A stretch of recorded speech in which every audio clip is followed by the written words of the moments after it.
कांग्रेस राष्ट्रीय अधिवेशन का दूसरा दिन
मुरैना में भी तो इससे स्पष्ट होता है कि उनके ना होने के बाद भी कांग्रेस आज पूरे मध्य प्रदेश में ग्वालियर चंबल में बहुत मजबूत है।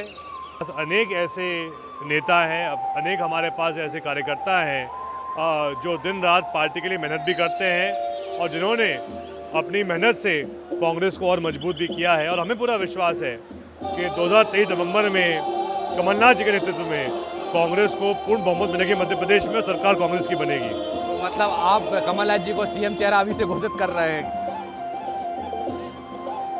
हमें एक बात याद रखनी चाहिए है कि कमलनाथ जी ने जो सरकार चलाई थी 15 महीने के लिए, उसमें अनेक काम जो भाजपा नहीं कर पाती 15 साल में, वो कमलनाथ जी ने 15 महीने करके दिखाए थे। तो मैं आपसे यह करना चाहता हूं कि आज जो प्रदेश की जनता है वो चाह रही है कि कमलनाथ जी नेतृत्व संभालें और वही सीएम के चेहरे हों। और अभी वैसे ही हमारे पीसीसी अध्यक्ष भी कमलनाथ जी हैं, तो हम तो यही मान के चल रहे हैं कि अगले 9 महीने भी उनके ही नेतृत्व में चुनाव हम लड़ेंगे। इस प्रकार से पूरे चंबल संभाग में देखा जाए तो रेत का सबसे ज़्यादा अवैध उत्खनन चल रहा है, तो सबसे ज़्यादा रेत पर लगाम लगाने के लिए कुछ तो ये थे हमारे साथ में जबरदस्त सिंह, जिन्होंने साफ तौर पे कहा है कि आने वाले टाइम में 2023 और 2024 कमलनाथ के नेतृत्व में हम चुनाव लड़ेंगे। सुरेंद्र शर्मा, पंजाब केसरी टीवी, छत्तीसगढ़। हमसे जुड़े रहने के लिए हमारे YouTube चैनल को सब्सक्राइब करें और नई वीडियो की नोटिफिकेशन के लिए बेल आइकॉन को दबाएं। अगर आप ये वीडियो Facebook पर देख रहे हैं तो लाइक जरूर करें और ज्यादा से ज्यादा शेयर करें। धन्यवाद।